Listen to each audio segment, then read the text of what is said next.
अस्सलाम वालेकुम, hello and welcome to Sports Room. मैं हूं आपका मेजबान नजीबुल हसनैन। वेस्ट इंडीज के खिलाफ वनडे और टी20 सीरीज के लिए पाकिस्तान के स्क्वाड का ऐलान कर दिया गया है। मोहम्मद रिजवान वनडे इंटरनेशनल में कप्तान बरकरार, शाहीन शाह अफरीदी, बाबर आजम वनडे स्क्वाड में शामिल। वनडे में तकरीबन 7 तब्दीलियां हैं। तफसीलात आपको दिखाते हैं इस रिपोर्ट में। तब्दीलियों के साथ पाकिस्तान का स्क्वाड फिर तब्दील। वेस्ट इंडीज के खिलाफ वनडे और टी20 स्क्वाड का ऐलान। बाबर और शाहीन की टीम में वापसी, रिजवान होंगे कप्तान। Imamul Haq, Khushdil Shah, Irfan Niazi, Wasim junior one day team से ड्रॉप। फखर जमान, साइम अयूब, मोहम्मद हारिस, शाहीन आफरीदी की वनडे टीम में वापसी। हसन नवाज भी वनडे स्क्वाड का हिस्सा बन गए। टी20 में भी सीनियर बॉलर्स का कमबैक। हारिस रऊफ, हसन अली और शाहीन आफरीदी को वेस्ट इंडीज का टिकट मिल गया। सलमान मिर्जा, अहमद दानियाल और अब्बास आफरीदी जगह बरकरार ना रख सके। कौमी टीम दुबई से अमेरिका के लिए रवाना होगी। इतवार को टीम अमेरिका पहुंचेगी। टी20 सीरीज 1 अगस्त से शुरू होगी। वनडे सीरीज का आगाज 8 अगस्त से होगा। जी, रिपोर्ट आपने मुलाहिजा की। मेरे साथ स्टूडियो में मौजूद हैं स्पोर्ट्स कॉरेस्पॉन्डेंट शाहिद हाशमी साहब। शाहिद साहब, अस्सलाम वालेकुम, welcome to the show. Team देख के आपको क्या लग रहा है? दोनों टीमें वनडे चल रहा था, होगा नहीं होगा, ये 6 टी20 बन जाएंगे, लेकिन वेस्ट इंडीज क्रिकेट बोर्ड इस बात के लिए तैयार नहीं हुआ। तो अब हमें यही लग रहा है कि यही दोनों चीजें हो रही हैं। वनडे के हवाले से वनडे भी खेलते रहना चाहिए साथ साथ, इसलिए कि 2027 अभी पता भी नहीं चलेगा, आ जाएगा। और उसकी कट ऑफ डेट मार्च 2027 है रैंकिंग की। अगर आप रैंकिंग में टॉप 8 में हुए या टॉप 9 में भी हुए तो आप डायरेक्ट क्वालिफाई करेंगे, इसलिए कि टॉप 8 में एक होस्ट भी आ सकता है, साउथ अफ्रीका।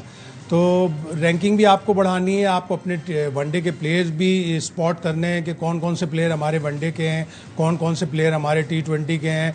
टी20 से उठा के अब हसन नवाज को ओडीआई में भी रखा है। हो सकता है उनमें इतना टेम्परामेंट हो कि वो 50 ओवर की क्रिकेट भी खेल सकें। तो ट्रायल एंड एरर पे चल रही है यही। अगर टी20 वाले ट्रायल एंड एरर हम टी20 वर्ल्ड कप के बाद कर देते पिछले साल जून जुलाई में, उस वक्त हमारी 1-2 सीरीज हो जाती कोई छोटी टीमों से, तो हम अपने नए प्लेयर ट्राई कर लेते। लेकिन इस वक्त बहुत देर भी हो गई।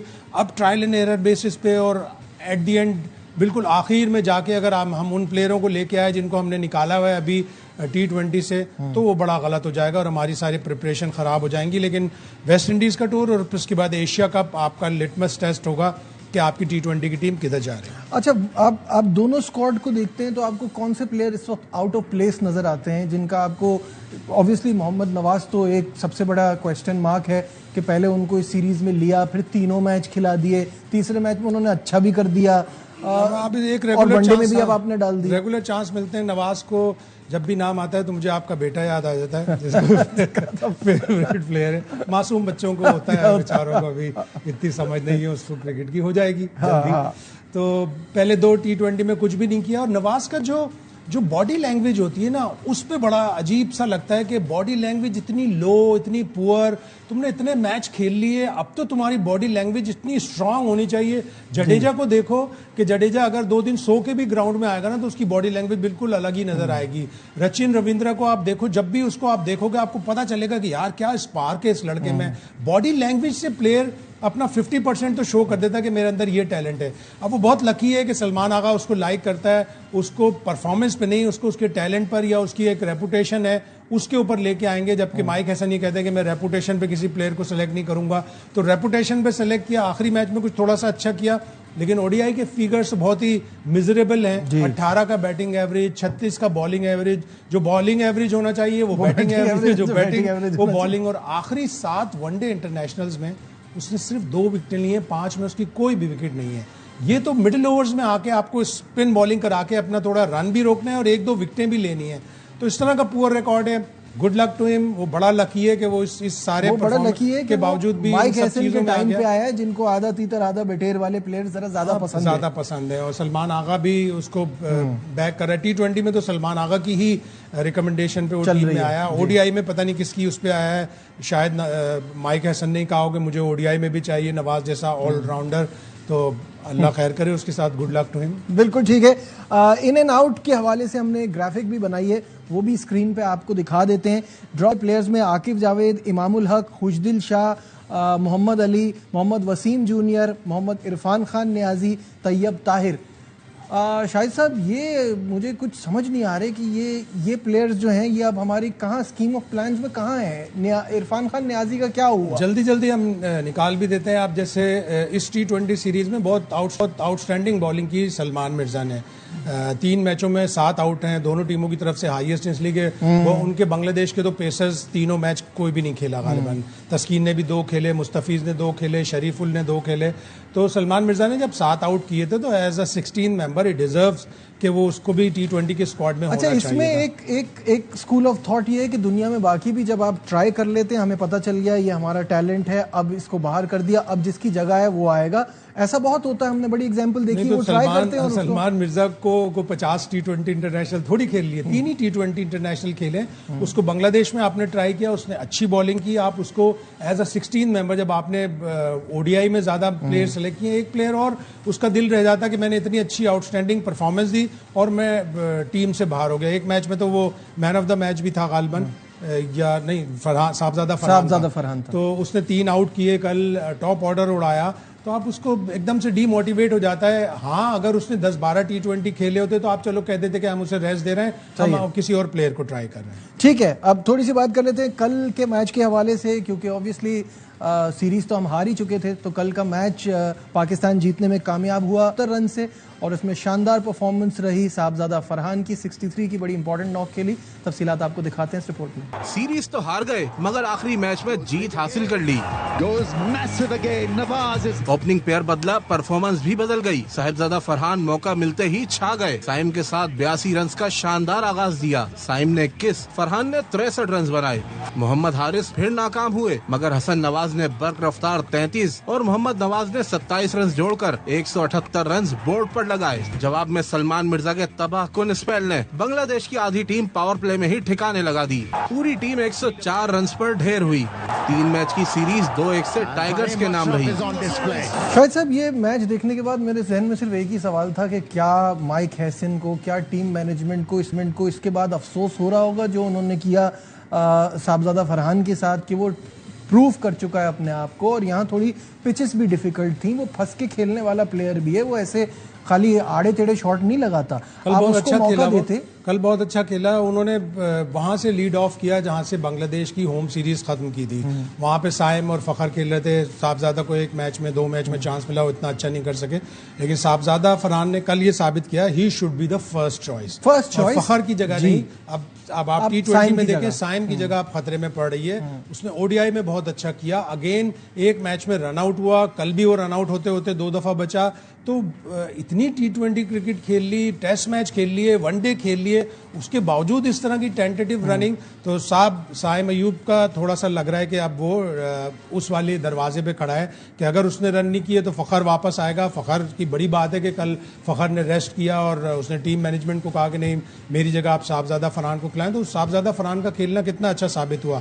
लेकिन अब साहबजादा फरहान को भी कीपिंग सीखनी पड़ेगी। जिस तरह बाबर आजम पानी में डाइव लगा रहे हैं, मुझे लग रहा है वो कीपिंग सीखने वाले हैं। बिल्कुल सही है। बाबर आजम भी कीपिंग सीखेंगे तो वो टीम में आएंगे। अच्छा, मुझे एक बात बताइए, ये सुफियान मुकीम के वीजा लगाते क्यों हैं? क्योंकि कभी उसका पासपोर्ट देख के किसी ने पूछ लिया कि पर्पस ऑफ द ट्रिप क्या था, तो खिलाते तो उसको कहीं है नहीं। एक ट्रैवलिंग हैट भी दे दें उसे, हैट के जो टूरिस्ट को देता है ताकि वो बेचारा इधर उधर करके।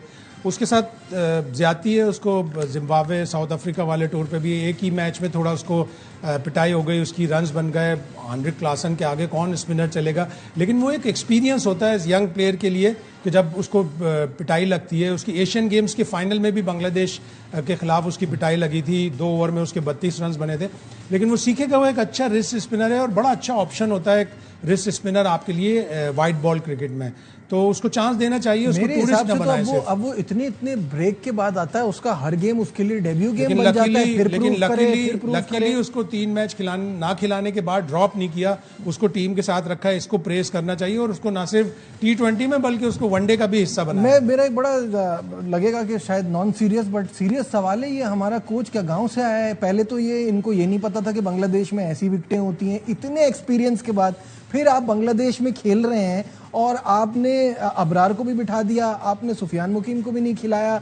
तो ये क्या प्लानिंग थी? मतलब पाकिस्तान बांग्लादेश से हारा है बांग्लादेश से कुछ भी क्रेडिट नहीं ले रहे, उन्होंने बड़ी बड़ी टीमों को हराया अपने घर में, लेकिन हमने भी तो अपने आर्सेनल पूरी तरह से रेडी नहीं किया, हमारी टीम सही नहीं फर्स्ट थी। स्टेप तो यही होता है कि आपको विकेट की सबकी कंडीशन, आपको मैच की वेन्यू की कंडीशन आपको एसेस करनी होती है। फिर आपने दुरुस्त 11 प्लेयर्स का इंतखाब करना होता है। थोड़ा सा अगर होमवर्क करके पूछ लेते या कहीं से और जान लेते तो उनको पता हो जाता कि बांग्लादेश में ये 2 वेन्यूज हैं जहां ब्लैक सॉइल होती है। ब्लैक सॉइल पे बॉल ऊपर भी नहीं आती, बॉल डबल पेस भी होती है, स्पिनर्स को भी मदद करती है।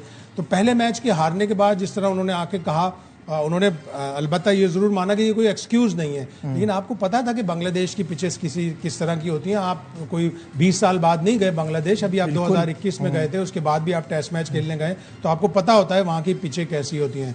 तो वो एक्सक्यूज इतना अच्छा नहीं लगा, लेकिन चलो देर आए दुरुस्त आए। अगर पहले मैच की थोड़ी सी प्लानिंग या दूसरे मैच की थोड़ी सी प्लानिंग अच्छी होती तो हम ये सीरीज नहीं ऐसा होता। बिल्कुल सही बात है। यहाँ लेते हैं एक ब्रेक हमारे।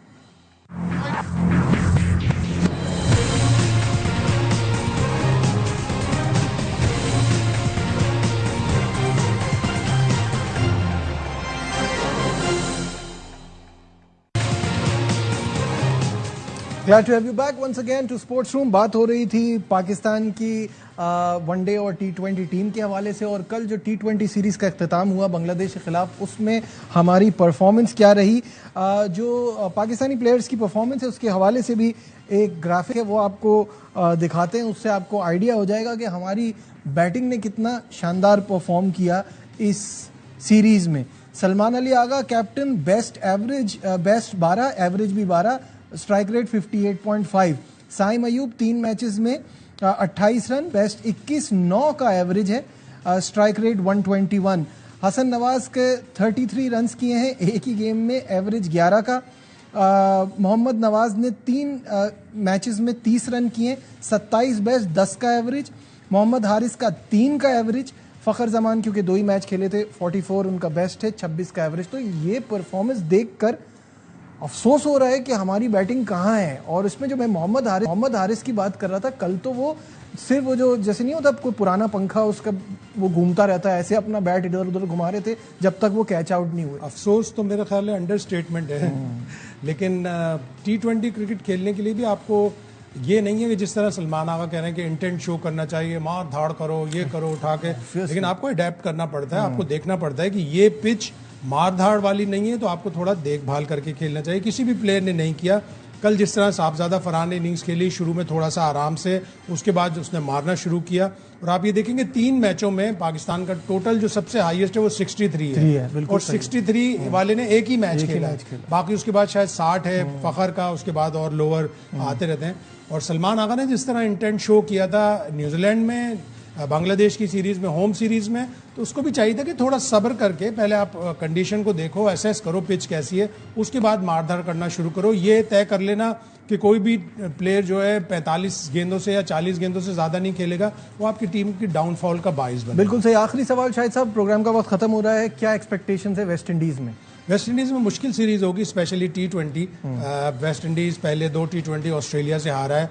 कमाल की ऑस्ट्रेलिया की टीम है कि वो अपने नए प्लेयर लाकर, उन्होंने नए प्लेयरों को एकदम से नहीं लाए, वो नए प्लेयरों को थोड़ी थोड़ी क्रिकेट खिलाकर, साथ में बिठाकर, साथ में 1-2 मैच खिलाकर ग्रूम करते हैं। मिच ओवन में देख रहा था 2021 से T20 क्रिकेट खेल रहा है, सिर्फ 22-23 साल का है। 4 साल जिसने अगर ऑस्ट्रेलिया में डोमेस्टिक T20 क्रिकेट खेल ली, वो कुंदन में भट्टी में पककर कुंदन बन जाता है। इसी तरह जॉश इंग्लिश को साथ रख कर उन्होंने उसको कुंदन बना दिया, कैमरून ग्रीन को बना दिया।